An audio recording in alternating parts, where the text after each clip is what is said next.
BSc Honors Agriculture Part 3rd, CGEC on 321, topic steps and techniques for farm planning and budgeting. Number 1, farm का मानचित्र होना चाहिए.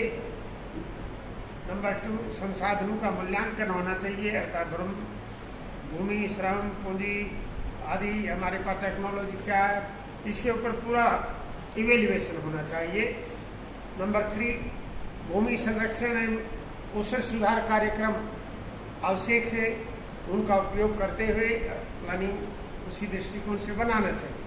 Number 4, पशुधन का मूल्यांकन भी होना चाहिए, कितने दुधारू हैं, कितने बिना दुधारू हैं, किस प्रकार हैं और आगे क्या करना चाहते हैं. नंबर 5, पूंजी की उपलब्धता कितनी है, साख कहाँ से मिलेगी और क्या सुविधा है, सब्सिडी क्या है, इस इत्यादि बातों पर सोचना चाहिए. नंबर 6, श्रम का मूल्यांकन भी होना चाहिए, किस प्रकार की लेबर है, स्किल्ड है, अनस्किल्ड है और प्रोसेस को अपनाने वाली है या नहीं है, उस क्वालिटी का ध्यान रखना चाहिए.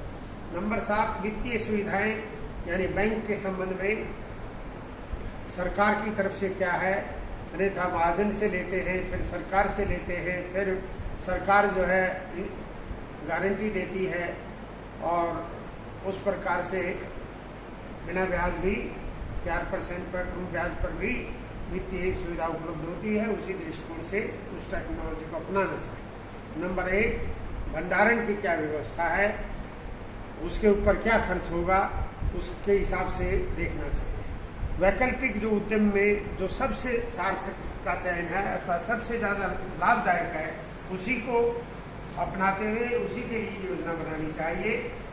नंबर 10, फसल योजना, लागत क्या है, प्रतिफल क्या मिलेगा और वास्तविक आय उसमें क्या होगी, गंभीर रूप से विस्तृत रूप से विचार करके योजना बनानी चाहिए.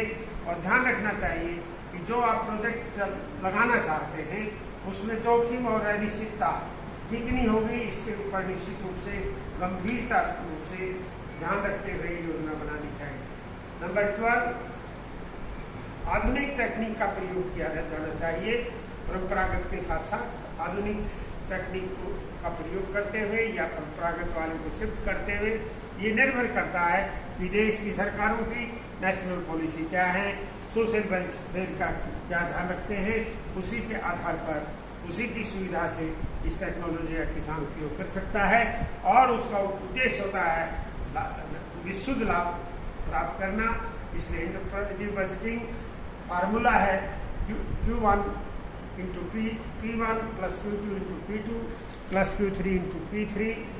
ये टोटल रेवेन्यू है. Q1 quantity of the product, P1 means price of the product. इसी तरह से Q2 quantity of second product, P2 of second product, Q3 उसी तरह से quantity of price third product का है. और इसके माइनस जो इनपुट्स हैं X1 into P1 plus X2 into P2 plus X3 into P3. P1 का मतलब है, मान लीजिए लेबर की जो वेज है वो P1 के रूप में है, क्वांटिटी X1 है, मान लीजिए पूंजी का ब्याज है वो P2 है या X2 है, प्लस X3 P3 नेक्स्ट का जो प्राइस और क्वांटिटी है इनपुट से गुणा करते हैं, वो लागत है. ये कुल लागत है, ये कुल लागत है, ये कुल आय है. इसका जो अंतर होता है उसे हम विशुद्ध लाभ कहते हैं. विच रिप्रेजेंट किया. Thank you very much.